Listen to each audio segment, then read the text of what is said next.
Et salut à toi, bienvenue dans cette troisième vidéo consacrée aux 7 fondamentaux du coaching. Après avoir analysé la demande et fait un contrat solide, le thème des 2 premières vidéos, nous allons aujourd'hui s'attaquer au diagnostic psychologique et à la stratégie d'intervention que va choisir le coach histoire de ne pas foncer tête baissée. Alors assieds-toi, abonne-toi, intro et c'est parti.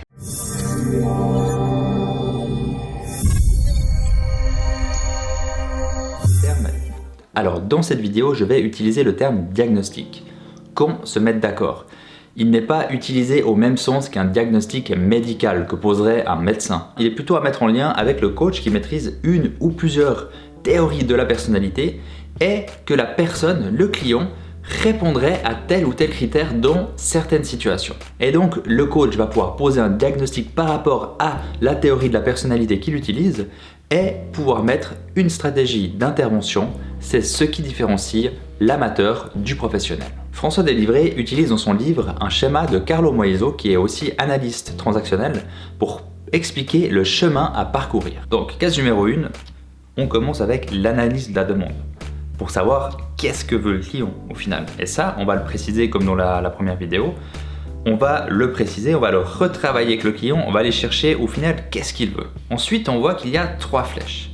L'une qui part vers la case numéro 3, donc diagnostic. L'une qui part directement vers la phase d'intervention.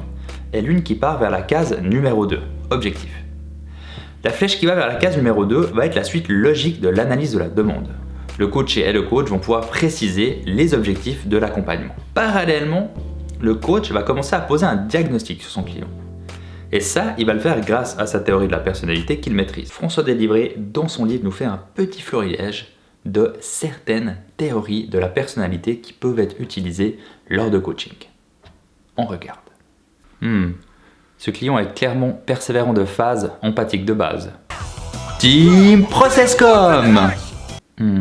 Mon client est apparemment INFJ. Team MBTI. Ce responsable d'équipe a un soi parfait très présent. Team analyse transactionnelle. Aucun doute, c'est une base 6 contact 7. Team Enneagramme. Ce manager a apparemment pas du tout dépassé le stade anal.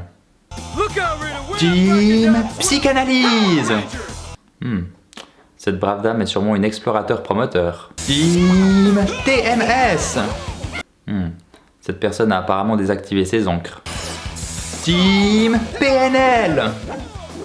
Et donc, comme le coach maîtrise ou a en tout cas étudié un certain nombre de temps une de ces théories de la personnalité, quand je parle d'un certain nombre de temps, compte plutôt en années qu'en mois, il va pouvoir faire plus que juste prendre la demande du client et la traiter, il va pouvoir l'analyser et poser un diagnostic sur la personnalité du client. Et suivant le diagnostic choisi, il pourra mettre en place une intervention qui va normalement changer la perception du problème tel que le voyait le client et qui donc va l'amener à un changement. Le coach accompagnera le client durant cette période de changement jusqu'à qu'il intègre une nouvelle façon de faire. Bien entendu, ceci est résumé en 2 minutes, mais c'est un chemin qui peut prendre parfois des mois. Mais au final, c'est quoi cette flèche de l'intuition ? Eh bien, c'est la flèche de 3 types de personnes. Le coach débutant qui ne maîtrise pas une théorie de la personnalité, le gourou et le coach senior qui se laisse aller dans ses intuitions. Et malheureusement, une intervention basée uniquement sur son intuition, donc quand je dis intuition, attention, je ne veux pas dire qu'il ne faut pas faire confiance, qu'il ne faut pas parfois écouter son intuition, mais baser tout un coaching, baser toute une analyse et toute une stratégie d'intervention uniquement sur la base d'une intuition, ça risque au mieux faire quelque chose de pertinent, mais le coach lui-même ne saura pas pourquoi ça va marcher, et au pire ça fera des dégâts dommageables. Donc imaginons Paul, notre nouveau client fictif. Il vient nous voir et se sent épuisé dans son travail. Il n'arrive pas à communiquer avec son équipe et dépense beaucoup d'énergie dans le contrôle de leur travail. De plus, sa relation avec son supérieur n'est vraiment pas au beau fixe et il aimerait avoir des pistes pour mieux gérer ces situations. Et donc là, en discutant, on va pouvoir commencer le diagnostic à plusieurs niveaux. Pour commencer, on va pouvoir regarder sa personnalité.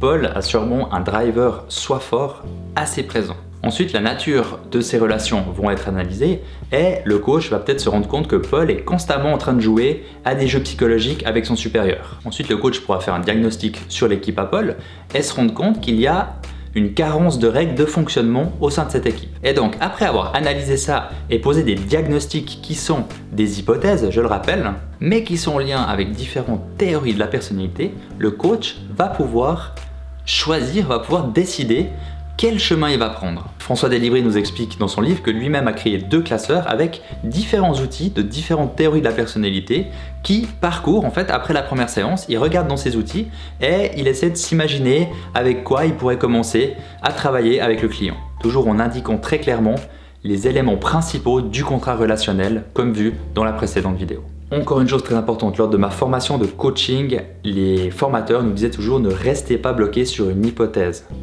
Pourquoi ? En fait, dans le cerveau, si tout d'un coup on a une hypothèse qui va prendre le dessus, on va essayer de confirmer cette hypothèse en prenant d'autres éléments pour se donner entre guillemets raison. Ça veut dire qu'on va être un peu biaisé. Déjà de base, on est tous biaisés parce qu'on a chacun notre cadre de référence, mais là on le sera encore plus parce qu'on va vouloir confirmer cette hypothèse.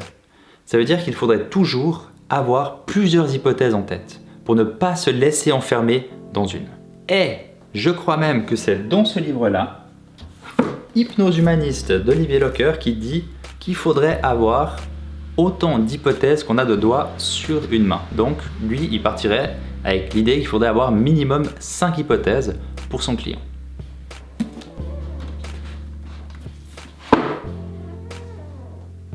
Et si tu te souviens bien de cette vidéo, les 7 fondamentaux, j'ai expliqué que j'expliquerai, donc ça veut rien dire quoi. J'ai expliqué qu'il se pourrait qu'un sujet soit trop long pour rentrer dans une seule vidéo, et c'est ce qui va arriver aujourd'hui. Nous y sommes.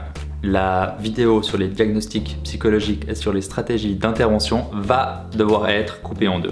Et donc je te donne rendez-vous la semaine prochaine où nous allons voir un outil d'analyse transactionnelle sur la création de la personnalité et comment l'utiliser en coaching. Tu verras, on va parler de prince, de princesse, de crapaud, de masque social.